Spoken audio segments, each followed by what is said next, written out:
Je fais cette vidéo parce que j'ai comme un coup de gueule en fait. Je suis un peu énervé de voir quand je regarde des émissions de décryptage du fait social ou du fait politique, que ce soit en Belgique ou en France, les journalistes qui mènent les débats et les scientifiques invités ou les spécialistes invités ne cessent de se demander en fait comment il se fait que les gens consomment de la drogue comme s'ils étaient dans un supermarché, c'est-à-dire qu'ils prennent régulièrement, souvent de la drogue, comme si en fait finalement ils achetaient du chocolat, une pizza, des bonbons ou que sais-je, de l'alimentation tout à fait normale. Or, c'est de la drogue, ce n'est pas anodin. Quand on est parent et qu'on consomme de la drogue, je ne vais pas me faire de moralisateur, mais c'est quand même particulier. On a une responsabilité vis-à-vis de ses enfants. Quand on est un chef d'entreprise, quand on est un salarié, quand on a des responsabilités et qui peuvent amener à des comportements parfois excessifs, il y a quand même des questions à se poser. Or, ce qui m'étonne, c'est que tous se posent la question quel est le problème, d'où vient le problème, quel est le fond du sujet. Il me paraît évident que si les gens se droguent, c'est pour supporter une pression, c'est pour supporter quelque chose qu'ils n'arrivent pas à supporter dans le temps ordinaire sans drogue. Qu'est-ce que c'est? Est-ce qu'ils sont pas heureux? Est-ce que c'est la pression qu'ils n'arrivent plus à gérer et que la drogue leur permet de gérer? Moi, je pense que c'est ça le problème de fond.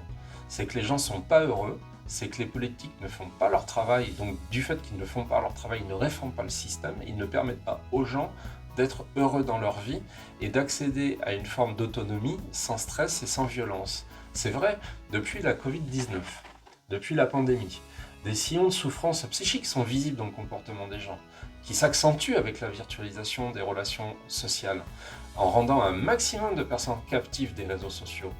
Pour une économie du clic, pour un bonheur qui est fictif finalement, tout le monde ment, plus destructeur et isolationniste que social finalement.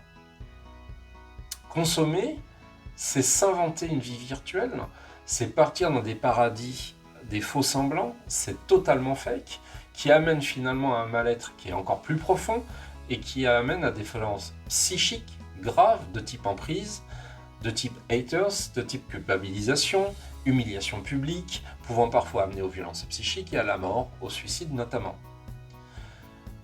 Au travail, les managers sont de plus en plus toxiques, ils sont que des gestionnaires, ce ne sont plus des managers, pour les trois quarts ils ne sont même pas formés au management, ils préfèrent tous le chiffre d'affaires et ce que ça va leur rapporter au détriment du bien-être de leurs équipes et des personnes qu'ils ont sous leurs ordres.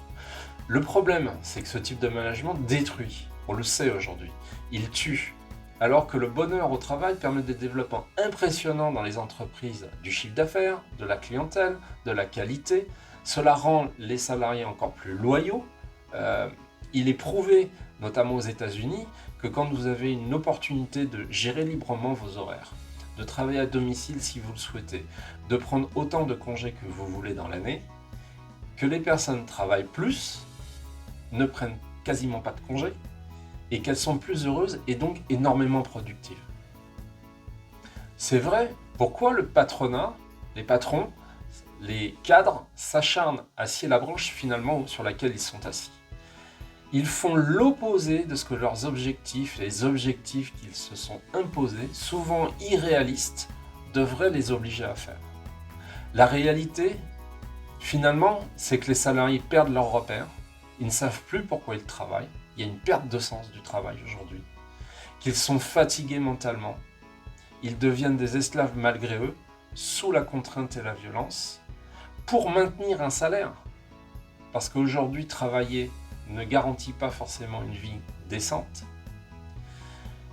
Les salaires ne font que stagner, voire pour certains, les acquis sont en régression, les acquis chèrement gagnés par nos parents, par nos anciens au XXe siècle. Les derniers hussards de nos démocraties que sont les professeurs, les soignants et les policiers ne tiennent plus le coup, ils craquent et les suicides explosent dans de tellement nombreuses professions. Et en premier lieu les agriculteurs, ceux qui nous nourrissent. C'est pourquoi le marché de la drogue explose finalement. Que ça soit de l'alcool, de l'héroïne, du cannabis, les méthamphétamines qui font des ravages, le crack, alors on n'en parle même pas, qui aide les gens à tenir le coup et touche autant les personnes âgées que les jeunes. C'est ça qui est hallucinant.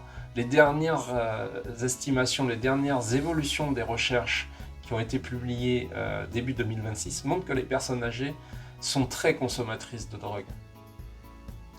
Alors messieurs, dames les politiques et les journalistes, s'il vous plaît, cessez de confondre réflexion et mort, notamment mort du porteur de mauvaises nouvelles, parce que c'est vrai, vous avez tendance, quand il y a des gens qui annoncent des mauvaises nouvelles, qui sont des alerteurs, des garde-fous, qui vous disent des choses, en fait vous les écoutez pas, vous avez tendance à les tuer, un petit peu comme les anciens empires.